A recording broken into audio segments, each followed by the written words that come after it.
Hola a todos, muy buenas tardes. Gracias por conectarse a la conferencia del día de hoy, al webinar de hoy. En esta oportunidad tendremos la conferencia titulada Efectos del COVID-19 en el sector marítimo portuario, que estará a cargo de Miriam Sara Repeto, presidenta de WISTA Perú. Quiero agradecerle a los auspiciadores que nos están ayudando a compartir estas buenas prácticas en operaciones y logística, a Sabar Corporación Logística, Austral Group, Itzanet, Dinet, JRM, Almafin, Alquirac, Supply Transport y Transportes de IL. Quiero comentarles la dinámica, en unos segundos los dejo con Miriam, y la ronda de preguntas la dejamos para el final, y luego la dejan como en el chat, a los que están en el Zoom, en la caja de preguntas y respuestas, y los que están en Facebook, nos la dejan como comentarios y se las retransmitimos. Muchas gracias, Miriam, por tu tiempo. Gracias, Alberto. Muchas gracias a Revista Logista y a ti por tenerme hoy día acá y para poder comentarles un poco sobre el tema de los efectos del COVID en nuestra industria. Yo les he preparado una presentación que voy a empezar a compartirla.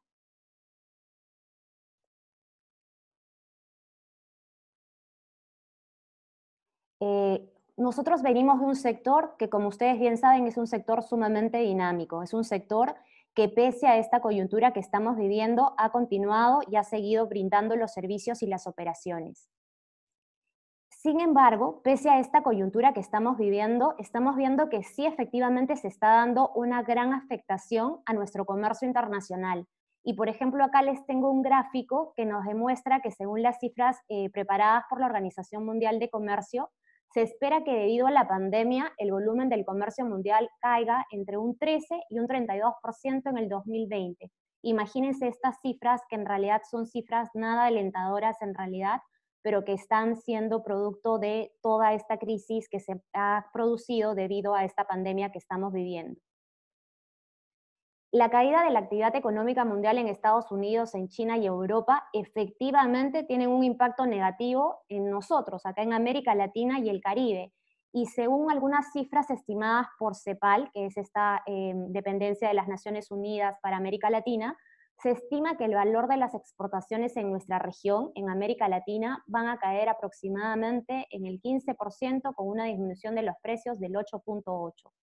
Se dice además que las exportaciones regionales a China van a ser las que más se van a ver afectadas en este 2020. Y esto podría afectar más a los productos de minerales, de hierro, cobre, zinc, aluminio, soya, entre otros. Entonces estamos viendo que el panorama internacional y regional es bastante complicado y ya hay unas cifras que se están estimando.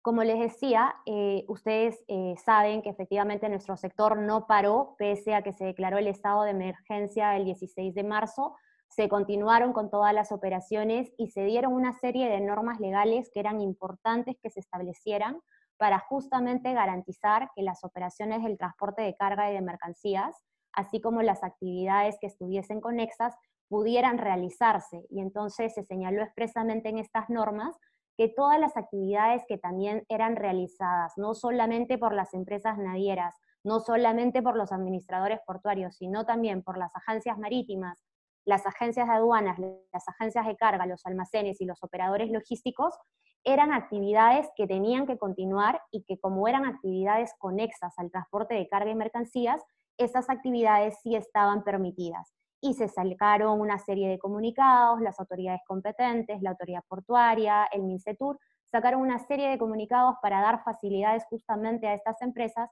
que venían brindando estos servicios de manera conexa a las actividades de transporte y de carga. En este contexto, las principales normas que se sacaron en el sector marítimo portuario, que fueron emitidas tanto por la autoridad portuaria como ente competente del sistema portuario, como por la autoridad marítima, la autoridad vinculada al tema de las actividades marítimas, sacaron una serie de normas que estaban vinculadas primero con el tema del control sanitario. Cuando la pandemia llegó, cuando efectivamente se veía ya que estos casos iban a llegar acá a Perú, porque ya se habían ido expandiendo de Asia a Europa y a otros países, lo primero que hicieron estas entidades fue tomar una actividad como control sanitario, y efectivamente lo que vieron era que era necesario justamente aprobar un plan regional de preparación y respuesta frente a esta actividad. Entonces se estableció una serie de normas y se estableció cuál iba a ser el procedimiento si llegaba, por ejemplo, en un buque, en el primer buque que llegara, un caso sospechoso de COVID. Esa fue la primera actividad que se desarrolló en el tema de control sanitario. Las otras normas que se fueron emitiendo tienen que ver también con el tema de las actividades propias de nuestro sector. Entonces ahí lo que se vio fue que era necesario también que se contaran con normas que garantizaran la continuidad operativa. Estábamos hablando de que el transporte de carga y mercancías es una actividad que no paró, pero era necesario también contar con normas que garantizaran esta continuidad operativa. Y también se establecieron una serie de protocolos, porque si bien es cierto, las actividades no se habían visto paralizadas, era necesario que estas instalaciones o estas empresas que realizaran las actividades contaran con protocolos necesarios para poder continuar operando. Entonces es importante que ustedes tengan en mente que en cuanto al marco normativo, lo importante era que teníamos tres frentes. El control sanitario, que fue lo previo que se tenía que hacer cuando recién llegó el primer caso o iba a llegar el primer caso de la pandemia, el tema de la continuidad operativa y los protocolos.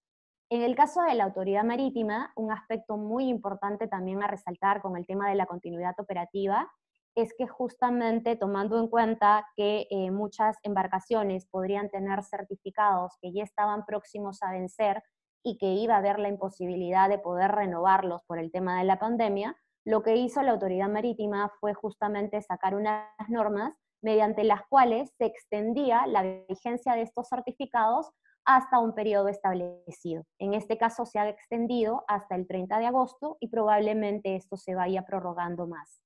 Y también se sacó una norma vinculada con el tema de la titulación de la gente de mar, las personas que justamente operan estas embarcaciones, y que también era necesario que contaran con los títulos que podrían haberse visto vencidos, pero que era necesario prorrogarlos. Entonces, vemos aquí en este contexto que las autoridades realizaron actividades de manera bastante proactiva para poder garantizar, ¿no?, la continuidad operativa de las operaciones.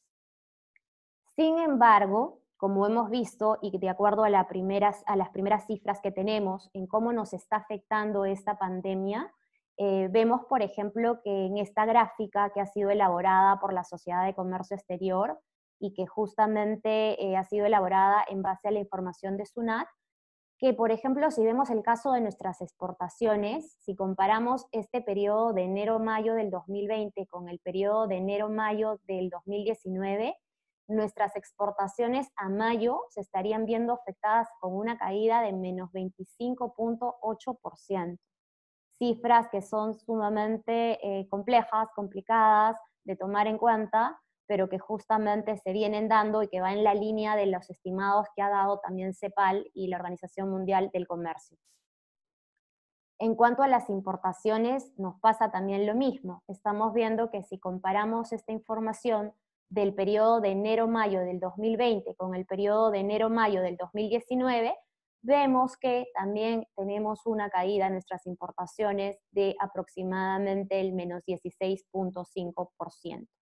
Estas son cifras que son bastante dinámicas, que van a ir cambiando a lo largo de este periodo, de este semestre. Probablemente ya después de acá unas semanas tengamos cifras un poco más actualizadas respecto a cómo están nuestras importaciones y exportaciones en junio, julio, ¿no? Y cómo es que si esta tendencia está revertiendo o si estamos obviamente en esta misma línea todavía, en esta línea decreciendo.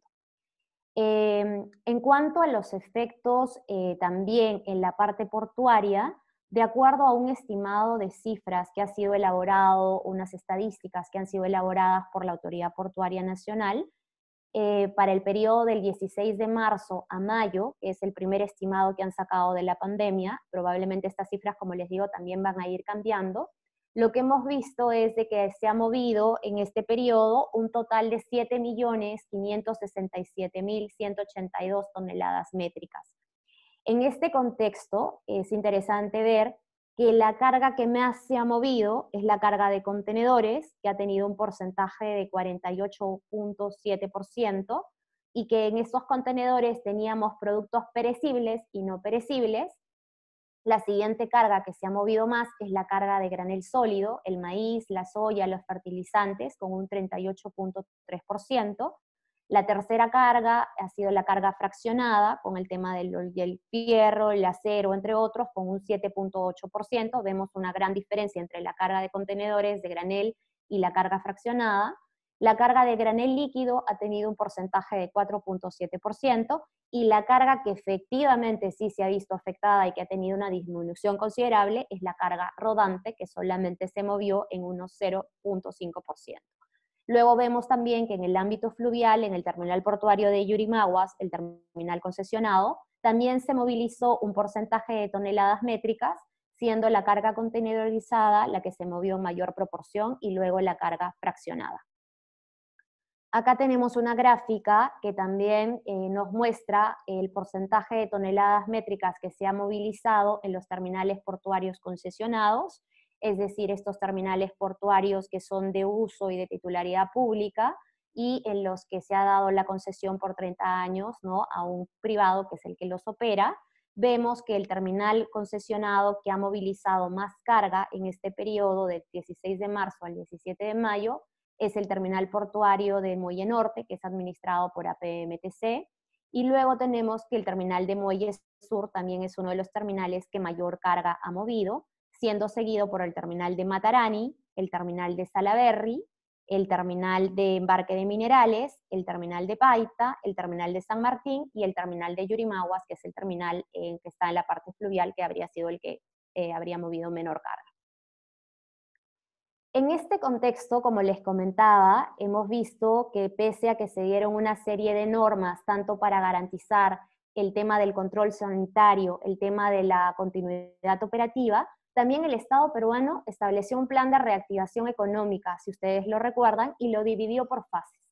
Y en ese contexto, una de las partes más importantes es que se señalaba también que todas las empresas o las empresas que realizaran actividades tenían que contar con un plan de vigilancia, prevención y control para que pudieran seguir prestando actividades o servicios, o aquellas que todavía no brindaban actividades que se pudieran reinsertar dentro de este plan de reactivación, tenían que contar previamente con este plan.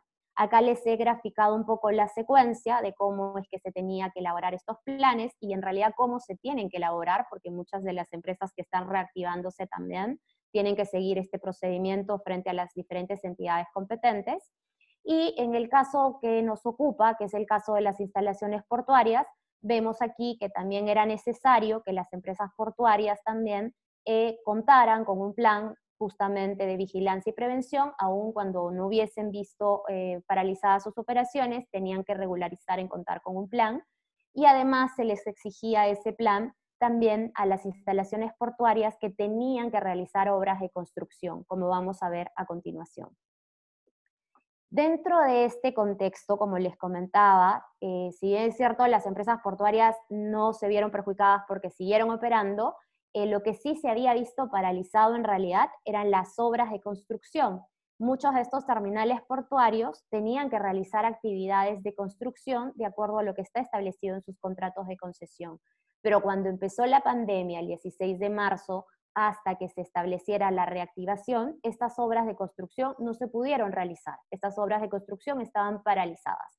Entonces el Estado peruano dividió por fases y en la primera fase de reactivación económica consideró que habían 3 terminales portuarios que sí podían reiniciar sus actividades de construcción.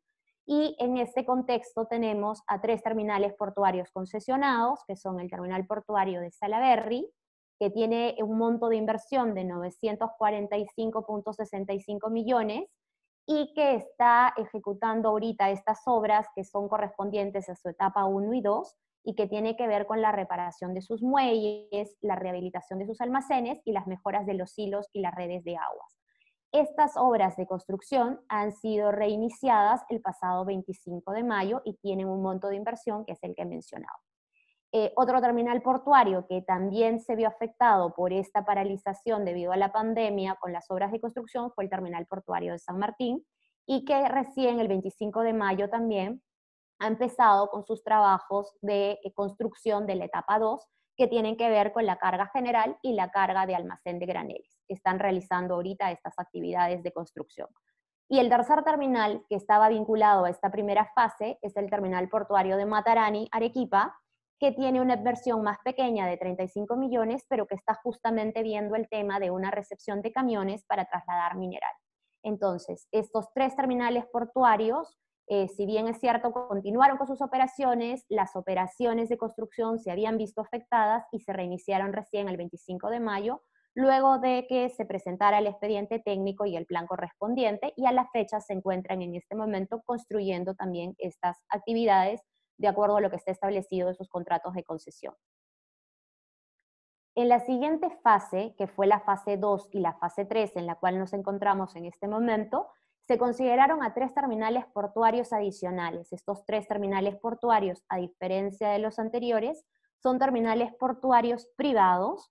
En el caso de Multiboyas, Mina Justa y Melchorita, son terminales portuarios de titularidad privada, quiere decir que los privados son los dueños de la instalación, y el uso es privado porque es una característica de estos terminales.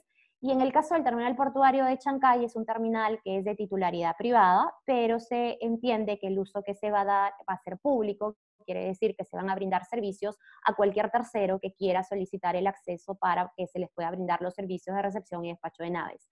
Ahora, en el caso del terminal Multiboyas de Mina Justa, se tiene una inversión de 350.70 millones que ellos están construyendo un terminal multiboyas para que puedan recibir el ácido sulfúrico y el agua de mar, que es importante para el proyecto minero de Mina Justa. esta actividad de construcción de este terminal ha sido reiniciada el 4 de junio. Luego tenemos al terminal portuario de Melchorita, que ha empezado también unos trabajos de dragado de mantenimiento en sus zonas operativas. Requiere dragar para que puedan ingresar buques seguramente de mayor calado a sus instalaciones, y en este caso las actividades de construcción, de dragado, se iniciaron el 29 de junio. Y en el caso del terminal portuario multipropósito de Chancay, en este caso estamos en los trabajos de la etapa inicial, que son previos a la construcción de un túnel, que de acuerdo al proyecto que tienen van a construir, y que va a unir la zona de operaciones y el complejo de ingreso al nuevo terminal multipropósito. Ellos a la fecha cuentan con una autorización de la autoridad portuaria y están siguiendo todos los procedimientos para poder construir. Están en esta primera fase inicial, y estas actividades se habrían reiniciado recién el 8 de julio último. En este contexto también, como les decía, hemos visto efectivamente todas las normas que se habían dado de control, de operación, de planes, para protocolos también, para que se continúen operando, pero también ha llegado esta pandemia para también agilizar un poco el tema de la digitalización. Y en este contexto, como ustedes seguramente ya tienen conocimiento, el Estado peruano emitió un decreto legislativo, que es el decreto legislativo 1492. Es un decreto legislativo que, conforme lo dice, tiene como finalidad garantizar la continuidad de las operaciones logísticas vinculadas al ingreso y salida de las mercancías, y tiene también como objetivo digitalizar todos los documentos y procesos, no solamente de las entidades públicas, sino también de las entidades privadas. Entonces vemos la reanudación y continuidad de las operaciones, la digitalización, y un tercer objetivo que se señala en esta norma es que se busca que a través de algunas disposiciones se transparenten los costos de los servicios de la cadena logística. Este tercer punto es el punto que ha sido en realidad cuestionado por algunos sectores, y no lo vamos a ver ahora en detalle, pero es uno de los puntos que también seguramente ustedes han visto diferentes gremios que han establecido ahí una serie de comentarios y observaciones sobre esta tercera parte de este decreto legislativo. Como les decía, este decreto legislativo es un decreto legislativo muy importante que se aplica a las entidades públicas, que se aplica a las entidades privadas, es decir, a los operadores de comercio exterior y a los operadores intervinientes. Para las autoridades públicas o las entidades públicas, se ha señalado que este decreto legislativo, como obligación para las entidades públicas, que todas tienen que automatizar sus procesos, tienen que reemplazar los documentos físicos por los documentos digitales, y se dice que la presentación de documentos en físico es excepcional y que no se deben exigir documentos originales en las inspecciones. Entonces, esto va en la línea justamente del tema de la digitalización, de la automatización, y va en la línea de muchas recomendaciones que también han sido emitidas por la Organización Mundial del Comercio dentro de los planes que se han elaborado para efectivamente digitalizar y promover el comercio exterior, y también ver el tema de la seguridad de las personas que actúan en toda esta cadena logística, ¿no? Y evitar el tema de que los documentos se tengan que presentar en físico y dar esta serie de facilidades. Para el caso de las entidades privadas, como los mencionaba, para en el caso de los operadores de comercio exterior, de las navieras, de los almacenes aduaneros y de los agentes de carga, se ha dicho también que estas empresas o estos sectores tienen que poner a disposición de sus clientes o usuarios los sistemas o mecanismos electrónicos. Tienen que implementar estos sistemas.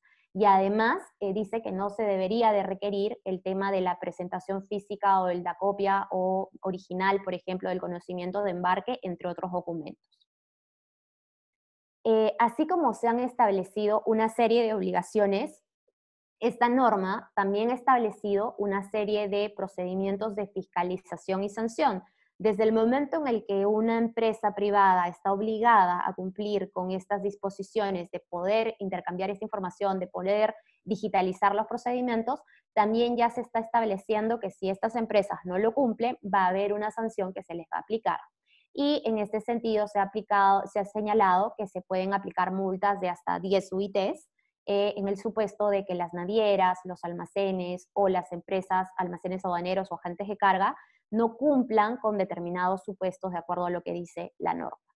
Se dice que esta regulación se va a dar después por vía de decreto supremo del MINCETUR, porque todavía no se ha elaborado, no se ha aprobado, perdón, el reglamento del decreto legislativo 1492. La tercera parte de este decreto legislativo 1492, como les había mencionado, es el tema de la transparencia de la cadena logística de comercio exterior. Y acá se está estableciendo una serie de disposiciones y se está diciendo que el contrato de transporte marítimo internacional es obligatorio para las partes y que tiene que incluir todos los servicios, gastos administrativos, operaciones y cualquier gasto, costo conexo complementario. Entonces se está estableciendo en una norma de alcance nacional una serie de disposiciones vinculadas con el tema del contrato de transporte marítimo internacional. Esta sección, esta parte de este decreto legislativo es una de las secciones que ha sido cuestionada por algunos sectores y que han establecido, ¿no?, que no están de acuerdo con esta disposición. Lo que se ha establecido también en este decreto legislativo es de que la Autoridad Portuaria Nacional va a tener que establecer unos sistemas alternativos de solución de controversias, porque efectivamente se podrán presentar algunas controversias entre los públicos, entre los privados, entre los mismos privados, y la Autoridad Portuaria va a tener que establecer algunos mecanismos, una norma que regule también este supuesto. Se ha dicho además que también se tiene que elaborar el reglamento de este decreto legislativo que va a venir a complementar muchas de estas disposiciones y poner en ejecución, pero este reglamento todavía no ha sido aprobado.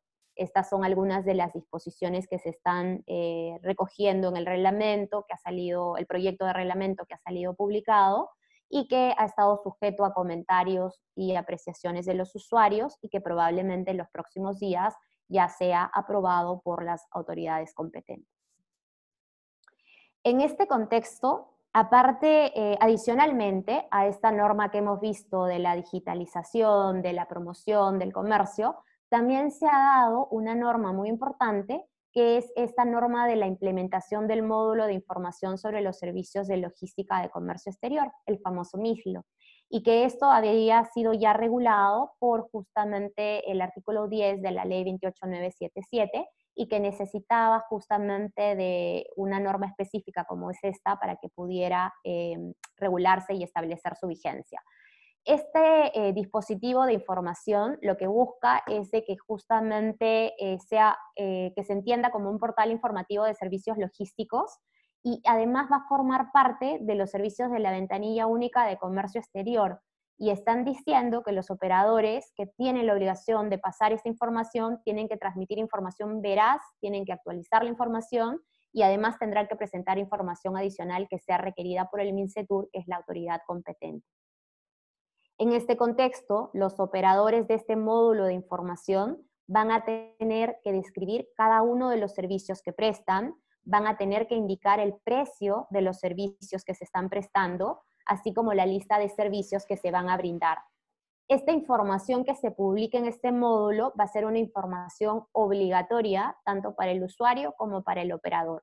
Y lo que busca es agilizar estos procedimientos y que los usuarios cuenten con información oportuna, veraz y de manera más asequible también. Este sistema todavía no ha entrado en vigencia, se está esperando que el MINCETUR como entidad competente publique primero la relación de los primeros operadores. Son diferentes operadores, entre ellos administradores, agentes, y se está esperando que el MINCETUR en los próximos días diga a través de una resolución quiénes van a ser los primeros operadores que van a tener que cumplir con esta obligación. Cuando salga esa resolución, este módulo ya va a entrar en vigencia. Como hemos visto, así como en el caso también del reglamento del 1492, que es esta norma de la digitalización, también acá se está estableciendo una fiscalización. Si es que los operadores no cumplen con pasar esta información o publicar esta información, van a estar sujetos también a una fiscalización y a una aplicación de sanciones que están ahí tipificadas. Sin embargo, conforme lo ha establecido esta norma, se dice que hasta en un periodo de 6 meses no se les va a aplicar sanción alguna. Como es un módulo nuevo, es un nuevo módulo que se va a implementar, lo que está buscando justamente la autoridad también es de que se vaya aplicando de manera gradual y que los usuarios se familiaricen con este sistema y por lo que no se les aplicaría una multa si no lo cumplen hasta por un periodo de 6 meses. Hemos visto, como les he comentado desde el principio, el marco legal que se había dado, hemos visto las diferentes disposiciones que se habían dado, que se han venido dando a lo largo de esta coyuntura, a través de nuestro sector, que es un sector bastante dinámico. Y otro de los aspectos que también no ha parado, que ha contribuido a que efectivamente nuestras operaciones no se vean paralizadas y que continúen las operaciones de comercio exterior y de transporte de carga, ha sido el tema del cabotaje. Desde el año pasado contamos con un marco legal distinto, con un marco legal que está estableciendo una serie de facilidades para aquellas empresas que quieren realizar estas actividades. Incluso no se está exigiendo hasta el 2021 que estas empresas se constituyan en el país. Entonces se les está dando una serie de facilidades para que puedan brindar el servicio, y en este contexto lo que hemos visto es de que desde lo que va del año a junio del 2020, de acuerdo a, a la información pública del Ministerio de Transportes, se habrían realizado 7 operaciones de cabotaje que han contribuido justamente al transporte de la carga entre nuestros puertos peruanos. El cabotaje es justamente aquel entendido entre el transporte interno que se realiza en los puertos, ¿no?, en los puertos nacionales. Entonces, acá hemos visto, por ejemplo, que se habrían realizado 7 operaciones durante la coyuntura que estamos viviendo, y se espera además que se realicen más operaciones, porque el cabotaje es una vía complementaria, una alternativa muy interesante también al transporte terrestre, y además se complementan, y también puede ser un tema de costos, ¿no?, que también podría eliminarse una serie de costos y sobrecostos a través de esta modalidad de transporte que se está promoviendo en nuestro país, y que se busca que también más adelante algunos países de nuestra región pudieran implementarlo, porque en realidad ahí tendríamos la fortaleza también. Pero esto todavía está siendo analizado por algunos países que están empezando a poner en debate este tema también. Otro punto importante en este contexto que hemos vivido, que estamos viviendo en esta coyuntura actual de la pandemia, es que también el Ministerio de Transportes y Comunicaciones ha suscrito con el Ministerio de Defensa un convenio de cooperación. Un convenio de cooperación mediante el cual lo que quieren hacer es justamente implementar un antepuerto del Callao. Ustedes saben y lo viven probablemente, el puerto del Callao es el puerto más importante de nuestro país, sin embargo tenemos muchos problemas con el tema de los accesos terrestres y la congestión. Problemas que se han venido trabajando y disminuyendo en la medida de que ya se están implementando o ya se han implementado los sistemas de citas, ¿no? En los sistemas de citas tanto en el terminal portuario de Muelle Sur como en el terminal portuario de Muelle Norte. Pero sin embargo, a pesar de que se implemente en el sistema de citas, también es importante que se cuente con un área donde pueda desarrollarse este proyecto del antepuerto. Y lo que buscan es que a través de este espacio se tenga un espacio para el parqueo de los camiones, se busca que el puerto sea más, que tenga un mejor desarrollo, que no se congestione, ¿no?, en las vías aledañas, porque al día ingresan y salen aproximadamente 3.800 camiones. Entonces, lo que está buscando el Estado peruano a través de estas dos entidades competentes, el MTC y el Ministerio de Defensa, es justamente tener un espacio dentro del área de la base naval donde se pueda construir este antepuerto. Todavía no tenemos mayor información, no sabemos efectivamente cómo se va a implementar, entendemos que se van a realizar una serie de convenios, pero probablemente el que lo va a administrar va a ser un privado, no va a ser el Estado el que va a administrar este antepuerto, sino que entendemos que va a ser un privado. Sin embargo, tenemos que estar a la espera y estaremos mirando qué información adicional sale en los próximos días respecto a ello.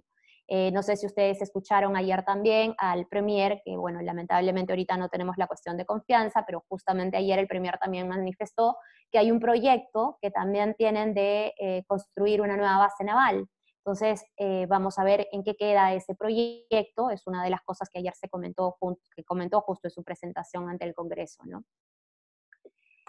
Finalmente, otra de las acciones que también se han venido implementando en el sector y que vemos que han trabajado de la mano tanto el sector público como el sector privado, es que se está trabajando el proyecto de la BUCE, ¿no?, de la Ventanilla Única de Comercio Exterior en la sección 2, y que justamente este proyecto tiene como que una serie de módulos adicionales y una serie de disposiciones adicionales, como por ejemplo el componente portuario viene a complementar una serie de disposiciones, y también, por ejemplo, el observatorio logístico, que realmente va a ser muy innovador y que va a dar una serie de facilidades. entendemos por la información que se tiene publicada que se está trabajando arduamente sobre este tema, y prueba de ello es que justamente el día de ayer ha salido ya publicado el reglamento de la Ley de Fortalecimiento de la Ventanilla Única de Comercio Exterior, que viene con una serie de disposiciones y mejoras a implementar justamente lo que ya estaba vigente hace un tiempo, pero que ahora ya a través de este reglamento se va a venir implementando y desarrollando. Además, la autoridad portuaria, por lo que tenemos conocimiento, viene trabajando también una estrategia digital de Callao Smart Port. Ha empezado con el Callao y está trabajando de la mano con Comport, que es una comunidad portuaria que está integrada por diferentes usuarios de los terminales y del puerto, y están trabajando arduamente para poder desarrollar una estrategia digital de acuerdo a lo que está establecido también en las normas y planes nacionales. Un tema también interesante de ponerlo en la mesa es justamente también el tema de que está pendiente que se ejecuten y probablemente se vayan a ejecutar en la última parte de este año las obras de ampliación del terminal de Muelle Sur. Ellos han suscrito una adenda con el Estado peruano y mediante esa adenda se les ha permitido ampliar sus áreas para que ellos puedan construir unas actividades adicionales y puedan con ello también atender mayor carga de contenedores.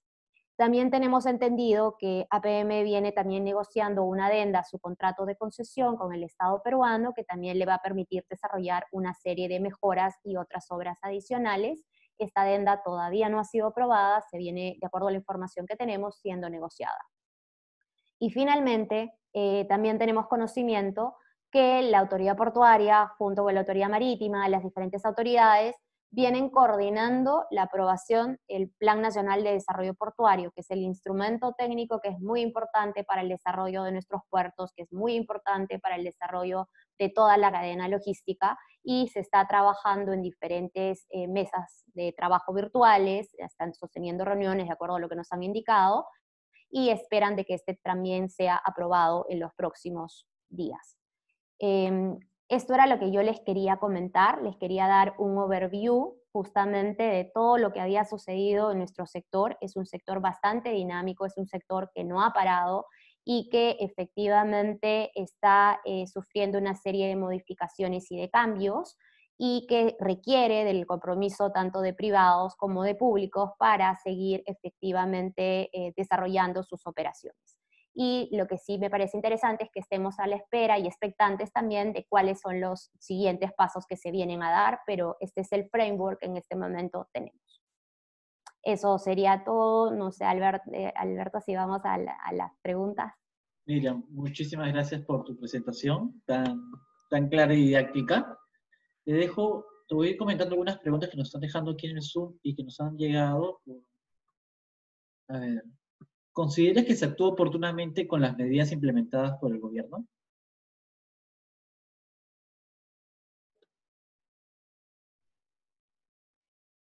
Sí, en realidad yo creo que actuaron oportunamente primero con el tema del control sanitario. De hecho, esta norma fue una norma que aprobaron en febrero cuando todavía no se había dado ninguno de los casos del COVID, y tomaron la iniciativa de agruparse las diferentes entidades y sacar esta norma. Yo creo que lo hicieron bastante bien y creo que han venido trabajando de manera bastante proactiva. De hecho, hay varias cosas que podrían mejorarse, pero yo creo que sí se ha venido trabajando de manera proactiva, y creo también que los usuarios han tenido y tienen canales de comunicación, porque eso es muy importante. Sacaban normas y a veces había muchas dudas, y creo que las entidades han tenido también un canal ahí de comunicación, poniendo una línea para que la gente pudiera comunicarse con ellos, y sacaban una serie de precisiones. Entonces pienso que es un sector que sí ha actuado de manera bastante proactiva. Y mencionaste que el comercio internacional había caído. ¿Cómo se podría reactivar y mantener un nivel de crecimiento? Ahí es muy importante, y de hecho creo que con todas estas medidas que están dando, que se está dando a través del MINCETUR, que se está dando a través de estos mecanismos de digitalización, de reducción de los costos logísticos, yo creo que se va a dar muchas oportunidades a nuestros exportadores también. Se ha creado un reglamento del exportador autorizado para que también estos exportadores tengan una serie de facilidades para poder exportar y reactivar, es muy importante tener el tema de que nuestras importaciones y exportaciones puedan seguir realizándose, pero es cierto que también dependemos de los mercados internacionales. Entonces, si bien es cierto, acá en el gobierno se están dando una serie de medidas importantes y facilidades, también la demanda va a estar un poco en función de lo que vaya sucediendo en China, en Estados Unidos y en la Unión Europea, que son nuestros principales socios comerciales. Pero creo que el marco legal está ayudando y facilitando para que se den esta serie de medidas, pero hay que estar mirando exactamente cómo evoluciona también el tema internacional. ¿Y por qué no es más activo el cabotaje? ¿Qué falta? Yo creo que en el tema del cabotaje se está haciendo bastante, pero yo creo que se tiene que difundir más. Yo creo que muchas empresas todavía no saben exactamente cuáles son los requisitos para que puedan operar, no saben cuáles son los beneficios que tienen. Entonces, yo creo que debiera de repente promoverse un poco más. De hecho, por lo que tenía entendido, el gobierno había elaborado todo un plan o una estrategia para poder difundir un poco más el tema del cabotaje y seguramente en los próximos días, meses, lo van a implementar y lo van a realizar de manera más activa. Pero yo creo que es eso, que la gente todavía no sabe exactamente qué beneficios trae porque no sabe, piensan que es un procedimiento difícil de constituirse y en realidad no tienen que constituirse como empresa, solamente tienen que obtener una serie de certificados que tienen que ver con el tema de la seguridad y una serie de medidas que se les ha dado, porque ahorita se les ha dado una serie de medidas hasta el 2021, y creo que se tiene que difundir más, porque efectivamente no se difunde y mucha gente no tiene conocimiento de ello. ¿En qué porcentaje de operarios vienen trabajando DP World y APM Terminals? Esa información yo no la tendría, porque justamente tendríamos que preguntarles a nuestros amigos de APM y DP World cuánto están trabajando con los operadores. Lo que sí tengo conocimiento, y creo que fue conocimiento público de todos, fue justamente que hubo un problema, ¿no? Hace un tiempo, hace unos meses, cuando recién empezó la pandemia, con el tema de los estibadores también, porque muchos de ellos se habían contagiado. Entonces, probablemente muchas de las personas que nos están escuchando acá probablemente han tenido algunos problemas en retrasos con los barcos que traían sus cargas, pero acá creo que han escrito y dice 40% APM y DP World. Lo han señalado, pero habría que confirmar justo con ellos. Pero lo que yo decía es de que todos habíamos tomado conocimiento que había habido este problema, y ahí el Estado creo que también actuó de manera bastante proactiva, porque efectivamente el Ministerio de Transportes y la Autoridad Portuaria establecieron una directiva de cómo es que también se tenía que hacer los exámenes a estos estibadores, que son realmente una fuerza de trabajo sumamente importante para nuestras operaciones. Entonces se estableció una serie de directivas y se dio una serie de facilidades también y entraron como mediadores para que esta solución pudiera levantarse, porque tuvieron una huelga que fue levantada y ahora tenemos una directiva que se está replicando en diferentes puertos, ¿no? Para evitar este problema. Aquí es un comentario, creo que más que una pregunta. Dice, aparte de difundir el cabotaje, debemos tener más puertos modernos, porque ya en el tiempo, cuando nos afectó la naturaleza el año pasado, hace 2 años, se aplicó. Efectivamente, cuando fue el fenómeno del niño costero, se utilizó cabotaje, salió un decreto de urgencia para fomentarlo y que se pueda utilizar. ¿Qué te parece este comentario? ¿Necesitamos más puertos? Yo diría, necesitamos más puertos, habría que ver el tema y hay que ver el Plan Nacional de Desarrollo Portuario y los planes maestros para ver cómo vamos con las estadísticas, porque los puertos son importantes, pero también tenemos que ver que estos puertos reciban carga, que tengan carga y que estén obviamente acondicionados. Entonces creo que eso es importante con el estudio de la demanda y con el tema del Plan Nacional de Desarrollo Portuario y el Plan Maestro. Sin embargo, lo que sí creo y que es muy importante es que nuestros puertos, como bien lo señalan en ese comentario, tienen que tener infraestructura adecuada, tienen que tener la infraestructura necesaria, porque si la infraestructura no está adecuada, no vamos a poder recibir más embarcaciones de mayor calado, no solo para el cabotaje, sino para de manera general. Entonces, yo creo que la infraestructura de nuestros terminales portuarios es muy importante y que se está actualizando, como les comentaba en la presentación. Muchos terminales portuarios ahorita ya están realizando las obras de mejoras de acuerdo a lo que está establecido en su contrato de concesión. Y vamos a ver, esto también va a permitir un dinamismo, se esperan inversiones mayores, entonces vamos a ver cómo se moviliza, pero efectivamente necesitamos tener carga. En la medida que haya carga, entonces podremos tener más puertos, ¿no? Y ampliar nuevamente las infraestructuras. Pero hay que actualizar y modernizar nuestra infraestructura. ¿Qué opinión tienes con respecto al decreto legislativo 1492 sobre el esquema de presentación electrónica de documentos, no en cuanto a procesos, sino en seguridad e integridad de la carga. Perdón, la última parte no te entendí. ¿En cuanto a qué? No en cuanto a procesos, sino en seguridad e integridad de la carga. Definitivamente, yo creo que este decreto legislativo es un decreto muy interesante que está dando una serie de facilidades para que obviamente estos procesos se automaticen, se digitalicen, pero también hay un tema de gestión de riesgos, ¿no? Que también se tiene que ver, que efectivamente habrá que ver, porque si bien es cierto, se va a digitalizar una serie de procedimientos y de procesos, también habrá que ver si efectivamente hay supuestos en los que sí se va a tener que hacer inspecciones, en los que sí va a tener que ir a ver que efectivamente pues la carga cumpla con los estándares debidos. Y esto se va a complementar también con lo de los protocolos y medidas que tenga cada autoridad y además con lo que también se está implementando en la ventanilla única de comercio exterior, en la versión 2, que está implementando un sistema nuevo que es un sistema de gestión de riesgos también para las autoridades, ¿no? ¿Cuándo se implementará el Port Community System? Eso no sabría responder, habría que responder a nuestros amigos de la autoridad portuaria. Sin embargo, lo que creo y lo que veo, por la información pública que tenemos, es que ya se está implementando, que ya se viene implementando, que ya está con este reglamento que ha salido de la ventanilla única de comercio exterior y con este módulo 2 que se está trabajando, tengo conocimiento que las autoridades están trabajando intensamente para desarrollar estos módulos del Port Community System, entre otros, y el Smart Port del Callao, ¿no? Están trabajando arduamente para ello. A lo largo de estas semanas que hemos tenido en las conferencias, hemos hablado mucho sobre la digitalización. ¿Qué ventajas tendría la digitalización de las operaciones de comercio exterior? Definitivamente tiene muchísimas ventajas. Yo creo que reduce el tema de los costos y favorece a los importadores y a los exportadores y a las entidades públicas también. Y además va en la línea de las recomendaciones que han sido dadas por la Organización Mundial del Comercio y que dice que justamente lo que tenemos que hacer es digitalizar nuestros procedimientos, nuestros procesos, y que con ello esto justamente va a facilitar nuestras operaciones de comercio exterior. Entonces yo creo que estamos en esa línea.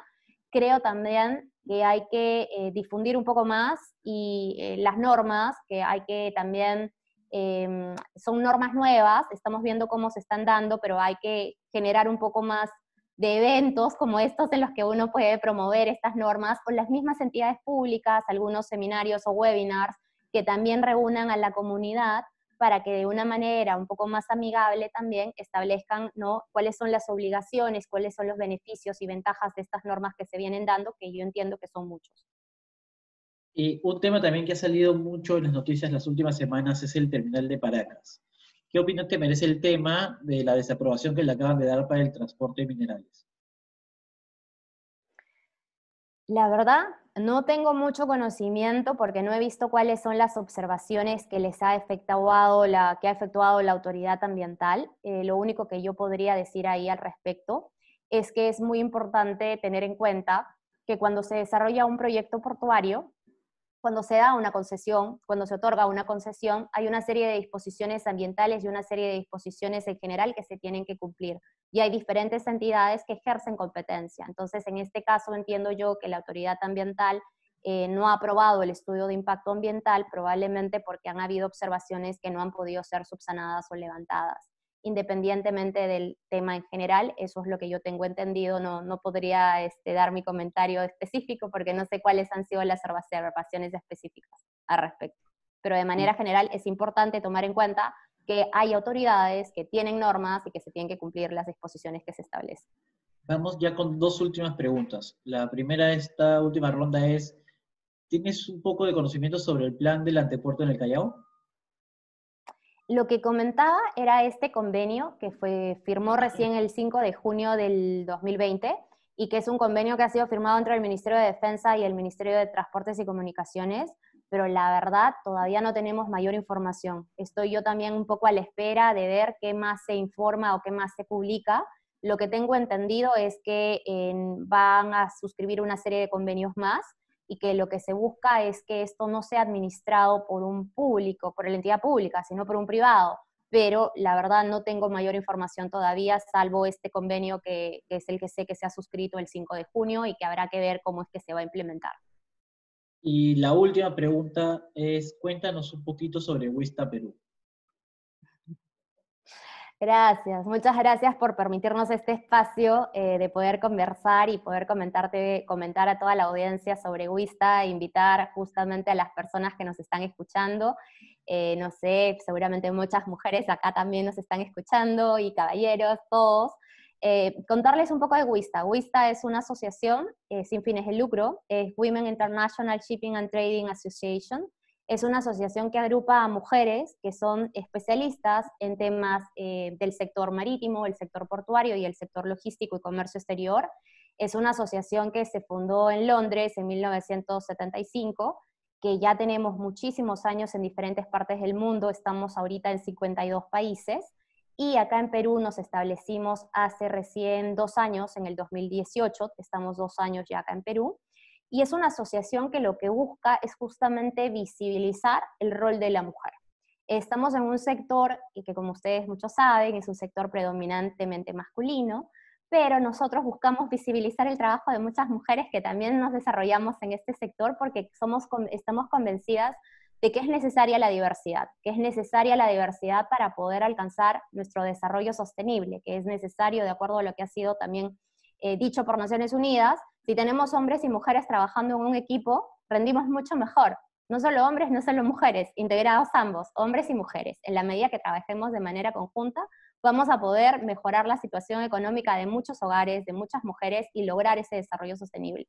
Entonces, esta asociación lo que busca es justamente eso, agrupar a las mujeres que estamos en este sector. Ingenieras, abogadas, economistas, administradoras, periodistas, todas las que quieran sumar están invitadas, por favor, a asociarse con nosotros.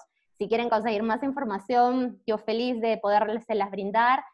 Agradecerte por este espacio que me permites para poder comentarles a los que nos escuchan sobre esta asociación que, como les digo, tiene muchos retos, porque nuestro compromiso no es solo con las que estamos, sino con las que vienen atrás, con las chicas que vienen atrás, y que justamente pues pueden desarrollarse también en estos espacios que son muy interesantes, espacios en los que todos nos gusta mucho y nos apasiona, y que hay mucha proyección. Yo feliz de poder dar información. Muchas gracias. No, a ti, Miriam, muchas gracias. Antes de terminar, quiero hacerles dos anuncios. El primero, el próximo martes tenemos una conferencia más, otro webinar titulado Amenazas a la seguridad en tiempos de COVID. Estará a cargo de Paula López, ella es jefe de afiliaciones del capítulo BAS Perú. Y este viernes 8 de agosto, hay un congreso internacional, Tendencias en Logística 4.0, organizado por WIS, Women in Supply Chain. Así que están todos invitados el 8 de agosto a las 9 de la mañana. Mira, muchísimas gracias por tu tiempo, gracias a todos los que están conectados aquí en el Zoom y los que nos están viendo por Facebook. Y nos vemos la próxima semana. Muchas gracias, un gusto. Chao, Miriam. Gracias.